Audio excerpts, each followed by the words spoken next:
Hello, everybody. I am Samuel Turtle. This is Disney Week on my vlog.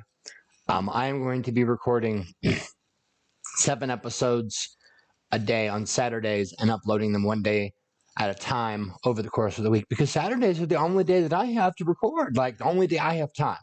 So you'll see that this shirt won't change from video to video, day to day until next week, and then the shirt will change. It's because they're all recorded back to back. And this is Disney Week, and that's a little behind the scenes thing that you probably didn't care about, but somebody going to come on my comments and like, don't you ever change your shirt? And shut the fuck up. But today, I want to talk to you about, for starters, Snow White. It's the one that started it all in the Disney films. May as well start with Snow White as the first one of the week. Now, Snow White pisses me the fuck off. And I'm going to tell you why. It has a lot to do with the main character herself. Like, she is, okay, we'll start with her. Okay, so she tells the dwarves at one point that she fell in love with the prince. You mean that dude that you talked to, like, through the window, and like when because he showed up when you were singing into the wishing well to a bunch of filthy ass pigeons, and then you ran away and like laughed at him from the window? And like that guy, that's the guy that you fell in love with? Like, exactly how do you define I fell in love with this dude? Because I don't think so. I don't think that you were in love with this guy at all. I think that you were maybe infatuated with him, or like, damn, that dude's got a fine ass. And you just mistook that for love because I guess, in the Dark Ages or the Middle Ages or whatever the hell movie this takes place in, your life expectancy was like 25, so you didn't have time to be picky.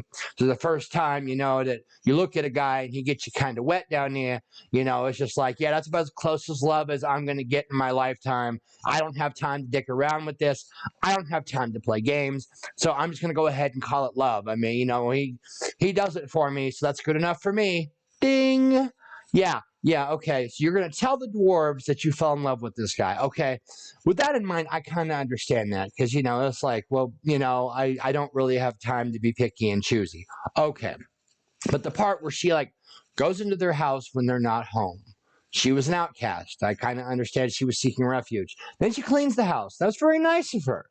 Okay. Then the dwarves show up, see the nice clean house, and like almost axe her in the bed, which they probably should have done. And then after she convinces them to let her stay as a guest, then she's got the audacity to go downstairs where she's been nice enough to make soup for them. Sure, she made dinner for them. That was nice of them. But she tells them, you're going to go outside and wash your hands or you're not going to get a bite to eat. Bitch, this is our house. Who the fuck you think you're talking to? That's our cauldron, our fire. Like everything in here belongs to us. Like, you're going to come in here and tell us that we're not going to eat. We appreciate you making soup, but you're going to be like that. I will take my hand and wipe it on the dirtiest part of my ass to spite you if you tell me that in my own house I'm not getting a bite to eat unless I wash my hands. Bitch, watch me. I'm going to go take a big old shit and wipe with my hand and come back and eat. Try me, okay? Don't come at me with that bullshit. And then now that we're past her, like, she's just like, she grates on my nerves. But then there's the villain, the main villain of the story. And she is, like, how you get to be that powerful and that feared and to be that like, magically evil and renowned as, like, the wicked bitch of the West. And you're that dumb. You are that fucking dumb. All right, and here's where I'm going with this.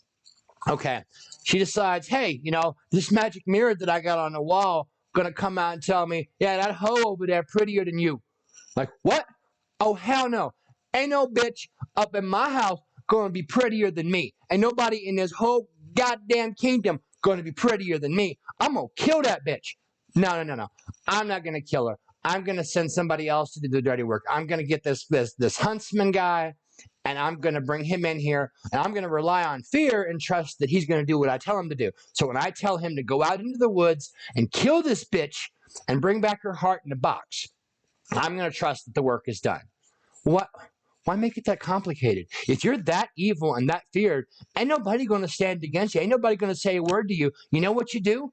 You wait till she's in her room asleep, and you go in with a big ass knife and you stab that bitch till she stopped moving. Read like psycho shit, right? And then, it's like you don't even got to worry about whether the huntsman brought back a pig heart to try to fool you. Now you look at it like, oh, she's dead. She's really dead. Like right there. I made sure. Walk up to the mirror like, hey, who's the flyest now? Hey, who got it going on? Oh yeah, it's definitely you. Yeah, just can you if you're gonna be like that, can you keep any like objects that can break glass like away? Like I'll say whatever you want, just don't hurt me, right? Okay, so she doesn't do that. She doesn't just like kill Snow White, which would have made the most sense to me. I mean, she obviously doesn't have a problem with murder. But near the end of the movie, after she transforms herself into an old hag, she wanders down into the dungeon where there's some dude down there who's been down there so long that he has died and rotted away and is a dusty pile of bones reaching for a bowl of water, intentionally left just out of reach. So he dies of thirst reaching for a drink of water. And you left him down there to die and rot away to nothing. That's how long you left. You're like, I don't give a shit. Yeah, I'm not even going to let you out of prison when you're dead. I'm going to leave you down there. I enjoy the smell, right? Okay, so you obviously, and then and to add insult to injury, after he's dead, and you walk by and you see him reaching for the bowl still, you kick the bowl in his dusty face, like, thirsty? Have a drink. And it's like, man, that's some psycho shit right there. But so you obviously don't have a problem with psycho shit. You don't have a problem with killing. So why didn't you just stab the bitch? Like, read, done. Over with. Movie's over in 5 minutes, right? But you ain't do that, right? So then the huntsman comes back and gives you a pig's heart in a box. God only knows what you were planning to do with the box. I mean, my best guess is if you had him bring back the heart in a box, you were probably going to eat it, which, is so I'm guessing that you did that, and it's like, it kind of tastes like suckling pig.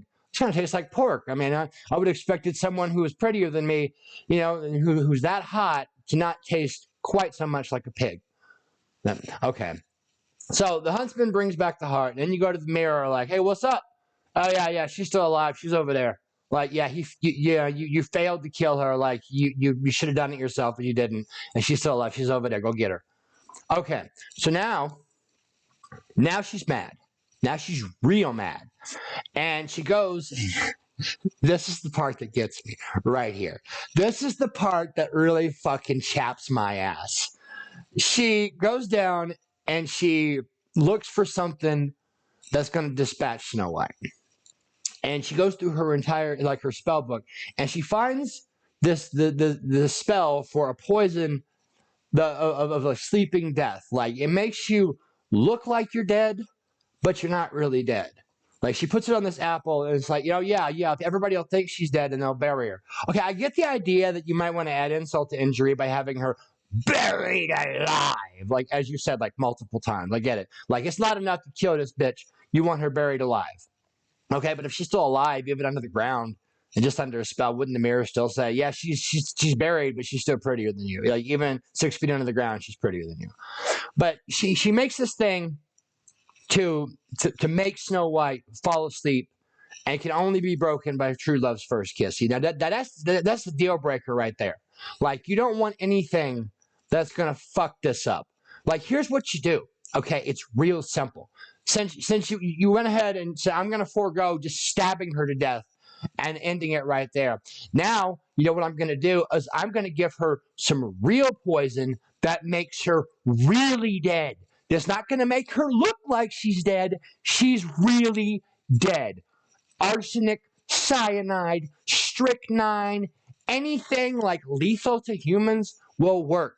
You go up to her and it's like, hey, here's an apple. You can go through the whole shtick. You can even make yourself look like a hag if you want to.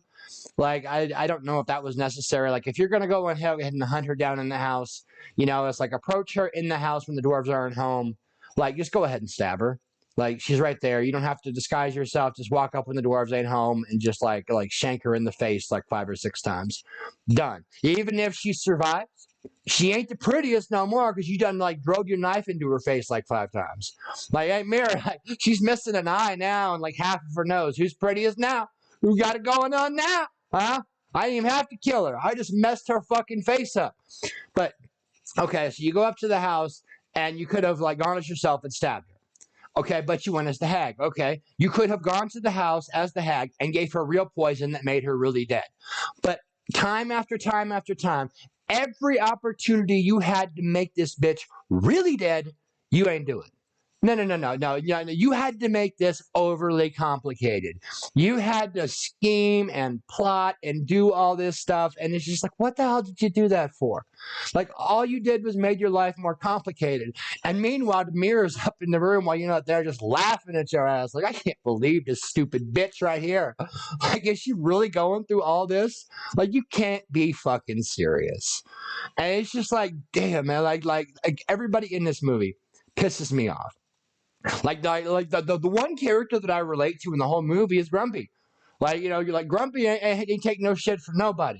Like, Grumpy takes one look at Snow White in the bed, and he's like, he says, "Doc, shut up and tell her to get out."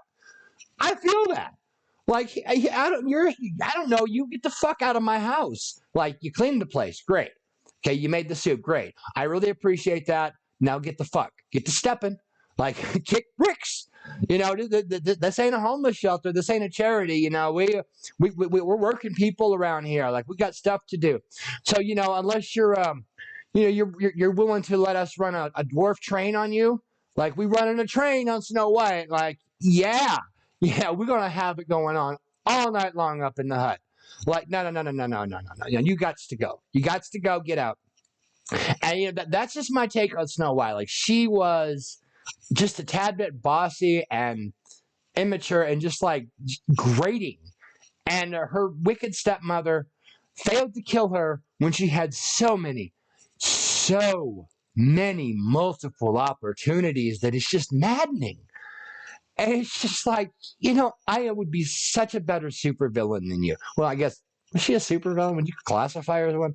I'd be a better villain than you.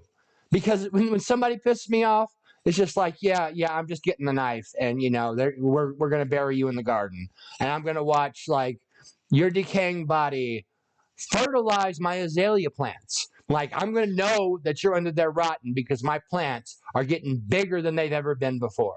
It's like that movie Secret Window where he plants the dead people in the ground and then plants his fields of corn over it. And then at the end, he's like taking a big bite out of corn. And it's just like, yeah, that's the kind of savagery you need right there. Yeah, that's awesome. But, this has been my take on Snow White. It's a classic. I'll give you that. It's got some catchy music. It made history. I mean, it's golden age Disney. And of all the movies that somebody should bitch about, like, Snow White should probably be the bottom of the list. Like, you're going to get some heat for bitching about Snow White because it's just like beloved by everybody. Like, everybody doing a circle jerk around Snow White. What? Oh, that's kind of dirty on many levels. Doing a circle jerk around Snow White. Yeah. All the dwarves just like all in a circle around her, like, this is weird. This is weird. Yeah. Well, it's either us or the crazy bitch with the magic apple. What you prefer, huh? But yeah. So I'm gonna go before I get banned from YouTube, and I will see you guys later. Peace out.